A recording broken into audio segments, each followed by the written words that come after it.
Diaries and आज हम पढ़ने वाले हैं units and measurements. This is the third part of the chapter and today we will be covering accuracy and precision and also some rules for significant figures and rounding off. So ये भी ज़्यादा बड़े topics नहीं हैं, so hopefully ये video 10 minutes से ज़्यादा exceed ना करे, but if it does it's just so easy to understand. So आप लोग फ्लो में आपको पता भी नहीं चलेगा कि कब इतना टाइम चला गया. And hardly there will be 2-3 more parts for this chapter and then this chapter is going to close. The main two topics are about errors and experimental skills, so I want to cover those two topics separately ताकि एक flow में पूरा cover हो जाए and कोई दूसरा topic आए और interrupt ना करे आपको. अगर इन्हीं topic में दिक्कत है तो आप simply video click करो and you just clear that specific topic. And इस ईजी से चैप्टर में भी लोगों की गलती अगर होती है तो इन्हीं दो टॉपिक्स में मेजरली होती है. बस I give my test and या मेरे वीक पॉइंट्स भी थे इधर इन टॉपिक्स में थोड़े. So I need more practice and मैं तो आपको बता ही रही हूँ, so you don't make that mistake. So starting with the video, so our first term that is accuracy. Accuracy is the measure of how close the measured value is to the true value of that quantity. Suppose मैंने एक notebook ले ली या फिर कुछ भी ले सकते हो आप, ये लिया मैंने, ठीक है, एक रैंडम एग्जाम्पल. मैंने ये है 20 सेंटीमीटर का, suppose it's just a hypothetical situation. And so 20 centimetre का है, मेरा आ रहा है 19.35, ठीक है. तो मतलब कितना क्लोज है वो एक्यूरेसी बताता है. एंड इट्स लाइक अगर आपका मतलब जितना क्लोज होगा, जैसे कैसे मेजर करना है मैं आपको एक एग्जांपल के थ्रू, एक क्वेश्चन के थ्रू एक्सप्लेन करूँगी. Just listen to this definition and also after this I tell you what's precision and then I tell you the whole process that how to identify and everything. You get a proper understanding of these two terms the moment I discuss a question. So before that, what is accuracy? As I told you, it is a measure of how close the measured value is to the true value of the quantity. Now we come to precision. So it is a measure of resolution of the instrument used to conduct the measure. मतलब इससे हम लोग जो है एक measurement की least count measure करते हैं and the least count of that measurement is precision. So or we can also say that it is the lowest possible measurement that can be conducted by an instrument. मतलब कितना ही छोटा छोटा आप major कर सकते हो किसी इंस्ट्रूमेंट से, वही प्रिसिशन है. Let us take an example, एक क्वेश्चन जिससे आपको ईजिली समझ आ जाएगा. This is not at all difficult for you all, I know you. तो बेसिकली सपोज हमने ट्रू वैल्यू ले ली एक सिलेंडर की length L which is equals to 88 centimetre और हमने 4 मेजरमेंट्स लिए A, B, C and D. तो A की वैल्यू जब हमने मेजर किया तो A के केस में हमारे पास 80 सेंटीमीटर आया, फिर B में 87.9 आया, C में 89.123 सेंटीमीटर आया एंड D में 88.12 आया. अब हमसे अगर पूछता है that which reading is the most accurate one, so आपको क्या करना है, आपको सारी जो मेजर्ड वैल्यू है ट्रू वैल्यू है उनको उनके बीच का डिफरेंस निकालना है. एंड डिफरेंस पॉजिटिव आना चाहिए, यानी कि नेगेटिव वैल्यूज़ ले ली कि हाँ हमारा तो ऐसे आ रहा है, ऐसा नहीं, आपको पॉजिटिव वैल्यूज़ ही लेनी है. एंड जिसमें सबसे लीस्ट डिफरेंस होगा, ये जो आपका डिफरेंस आया ये आपका एरर है, एंड जिसमें सबसे लीस्ट एरर होगा वही आपका सबसे एक्यूरेट होगा. अगर नेक्स्ट क्वेश्चन आता है that which is the most precise, then how will you decided. तो आपने सबके एरर निकाल लिया, अब आप जिसका सबसे ज़्यादा डेसिमल प्लेसेस तक है वो सबसे ज़्यादा प्रिसाइज होगा. क्यों? क्योंकि उसके सबसे ज़्यादा लीस्ट काउंट होंगे. सपोज़ हमारे पास 8 सेंटीमीटर था तो इसको हम 8.0 सेंटीमीटर भी कह सकते हैं, तो इसका लीस्ट काउंट 0.1 हो जाता है. फिर जैसे B का भी फिर 0.1 हो जाता, फिर C में हमारे पास 1.123 था तो इसका 0.001 हो जाता एंड D का 0.01 हो जाता. तो सबसे लीस्ट कौन सा है? 0.001. तो यही सबसे ज़्यादा प्रिसाइज होगा क्योंकि जिसके ज़्यादा डेसिमल प्लेसेस होंगे वो ज़्यादा प्रिसाइज होगा. अब अगर क्वेश्चन आता है कि आपको अरेंज करना है एक्यूरेसी के ऑर्डर में, तो ये तो आप कर दोगे कि जिसका सबसे कम डिफरेंस है फिर ज़्यादा, ये तो आप कर दोगे. क्वेश्चन में PDF में होगा, आप प्रैक्टिस करना without checking the answer to solution and वो सब. उसके बाद अगर आपसे पूछे कि कौन सा इंस्ट्रूमेंट ज़्यादा बेटर है, तो इसमें आपको क्या करना है, आपको पहले अरेंज करना है कि ऑर्डर वाइज आप कर डिक्रीजिंग ऑर्डर में एक्यूरेसी को भी और प्रिसिशन को भी. अब देखोगे कि दोनों में ना एक जो मेजरमेंट है वो सेम पोजीशन पे आ रही है, आप उसी को लोगे. जैसे अगर मैं एक्यूरेसी कर लूँ तो पहले मेरा B आ रहा है, बी का जो हमने मेजरमेंट लिया। और अगर पोजीशन का देखो तो पहले सी आ रहा है, तो ऐसे में 2 को तो नहीं कर सकती बट एक को ही करना है, तो दोनों में एक मेजरमेंट होगा जिसकी सेम पोजीशन होगी एंड उसी को देखना है, वही सबसे ज़्यादा इंस्ट्रूमेंट बेटर होगा मेजरमेंट के लिए। अब जैसे हमारे पास केमिस्ट्री में थे सिग्निफिकेंट फिगर्स, यहाँ भी हमारे पास सिग्निफिकेंट फिगर्स है।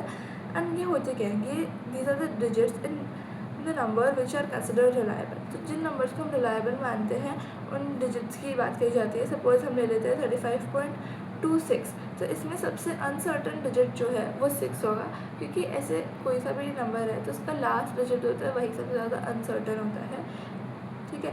तो और इसके पास काउंट करने के लिए सिग्निफिकेंट फिगर्स के लिए हमारे पास कुछ सर्टन रूल्स है तो हमें पता होना चाहिए, क्योंकि ऑप्शन में आपको क्या दिया होगा, सिग्निफिकेंट रूल्स के हिसाब से भी दे रखा होगा और उसके बिना भी दे रखा होगा।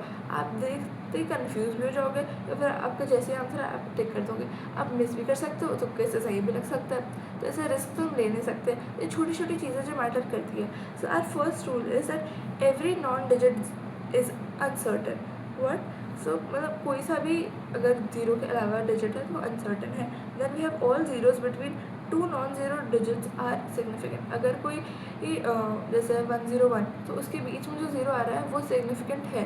तो इसमें जैसे सपोज 1.001, तो इसमें जो बीच में 0 आ रहे हैं दे आर सिग्निफिकेंट। अब उनको इनसिग्निफिकेंट नहीं बोल सकते हो। You have to consider that हाँ ये भी पार्ट है। जैसे 2.002, तो इसमें आपके पास 4 सिग्निफिकेंट फिगर्स है, ये नहीं कि 2 है कि एक फर्स्ट का और लास्ट का जो 2 है, नहीं। फिर अगर है that if a number is less than 1 then all leading zeros of the numbers are significant. What does that mean? Suppose a number is like 0.02501, ठीक है। इसमें आपका जो पहले वाला है प्रीसीडिंग लाइक डेसिमल पॉइंट के जस्ट बाद जो 0 है वो सिग्निफिकेंट नहीं है, but after that any number starts like 2501 या फिर 2500, तो चारों सिग्निफिकेंट है। उसके बाद में जो 0 है वो सिग्निफिकेंट है। देन क्योंकि इससे जो लीडिंग 0 है वो सिग्निफिकेंट नहीं होता है, बट ट्रेलिंग वाला सारे जो भी 0 होते हैं वो सिग्निफिकेंट होते हैं। अब सपोज ये तो मैंने वैसे डिस्कस कर ही रखा है, बट साइंटिफिक नोटेशन सबको पता है, राइट? एंड अगर नहीं बताया so do check out the last video of physics. Then so basically इसमें बस इतना सा रूल है that when you represent any number in scientific notation it's the number of significant figures does not change. Suppose आपका मैंने ले लिया 350 × 10⁻3, तो इसमें मैं अगर रिप्रेजेंट करती हूँ इसको साइंटिफिक नोटेशन में 3.5 × 10⁵। अब आप कहोगे इसमें तो पावर बदल गई, पक्का सिग्निफिकेंट फिगर्स भी चेंज हो जाते हैं। 350 में कितना था? 2 था। 3.5 में कितना? 2 है। चेंज हुआ? नहीं हुआ। तो ये चेंज नहीं होता है। अब ये सोचना कि क्या होगा, कन्फ्यूज़ नहीं होना इन सब चीज़ों में, बहुत ही सिंपल बेसिक सी चीज़ है। So next we have that also one more thing, that if you change the system of units that does not change the number of significant figures. Like again suppose मैंने लिया कि 102 like 102 centimetre and इसको मैं represent करती हूँ metre में, तो दोनों के same number of significant figures होंगे। आप ट्राई करके देख सकते हो, ठीक है। जैसे मैंने अगर लिया 100 सेंटीमीटर, तो इसको मैं कह सकती हूँ कि 100 सेंटीमीटर इज इक्वल्स टू कितना मीटर? 1 मीटर। दोनों में ही 1 सिग्निफिकेंट फिगर्स है। So that was one thing. And then we have that if a pure number or exact number is used in the formula for physical quantity, then the number of significant figures of that number is infinite.